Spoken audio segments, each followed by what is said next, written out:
Shaitanirrajim. Bismillahirrahmanirrahim.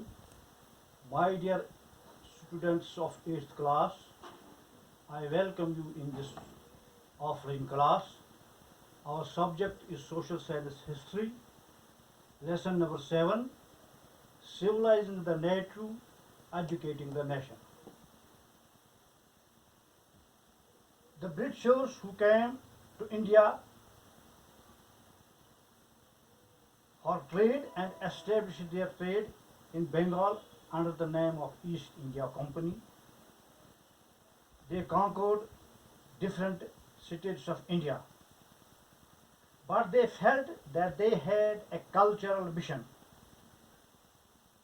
They had to civilize the native, change their customs and values.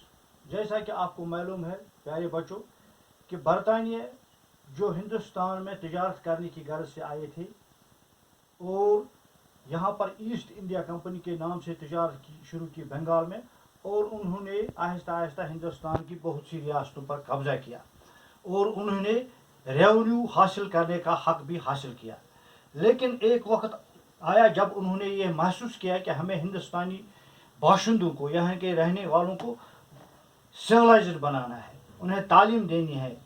और जब उन्हें यह महसूस हुआ कि हिंदुस्तान के लोगों में अभी भी वो पुरानी और फर्सुदा रस्म रवाज मौजूद हैं, उनको ख़त्म करने के लिए हमें एक तब्दीली लाने की ज़रूरत है।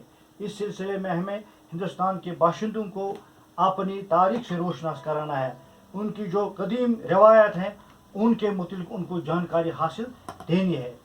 तो 1883 में एक अंग्रेज़ जज ने ज्वाइन किया सुप्रीम कोर्ट, जो उस वक्त कलकत्ता में ईस्ट इंडिया कंपनी के ने सुप्रीम कोर्ट कायम किया था। वहाँ पर बहसीत एक जज विलियम जॉन्स ने ज्वाइन किया। William Jones, he was a legal expert and besides a legal expert he was also a linguist.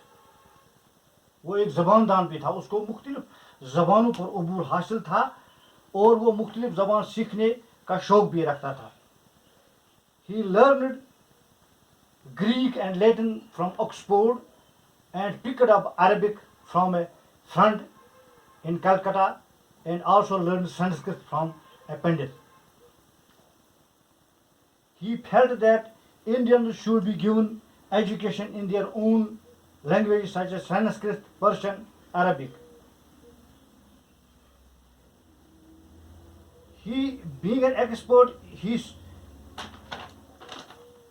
when he shared his idea with the other officers of the company, they supported him. जब उन्होंने इन ख्यालात को अपने साथियों के साथ share किया तो उन्होंने उसका साथ दिया, और इस सिलसिले में उसके साथ और भी कुछ अंग्रेज़ मिल गए, मसलन हेनरी थॉमस और कुछ दूसरे अंग्रेज़ उनके इस ख्यालात से इत्तेफाक करने लगे।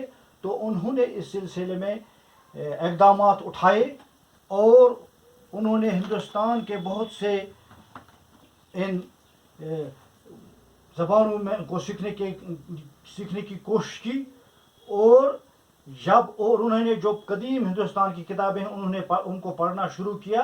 तो हिंदुस्तानियों को उन्होंने सोचा कि हिंदुस्तानियों को पहले हम अपने माजी से रोशनास कराएंगे।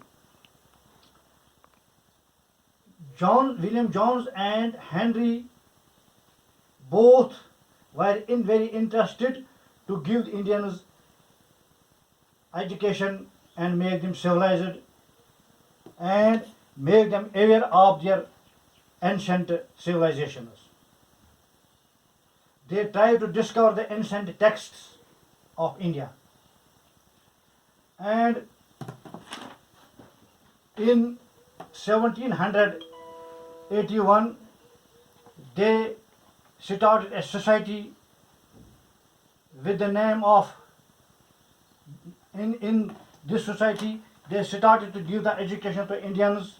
The name of the society was Asiatic Society, and they also उन्होंने एक सोसाइटी कायम की और सोसाइटी का नाम एशियाटिक सोसाइटी रखा। इसको उन्होंने बंगाल में शुरू किया और यहाँ से मुख्तलिफ ज़बानों में वो तालीम देते रहे, और उन्होंने एक रिसाले का निकालना भी शुरू किया, एक जरीदा भी निकालना शुरू किया जिसका नाम उन्होंने एशियाटिक रिसर्च रखा।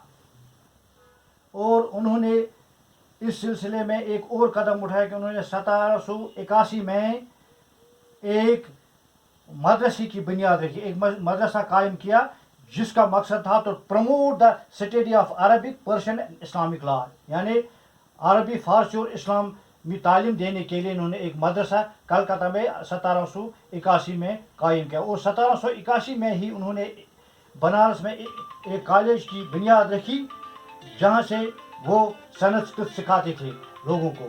انشاءاللہ وی ول کنٹینیو ٹمارو. شکریہ.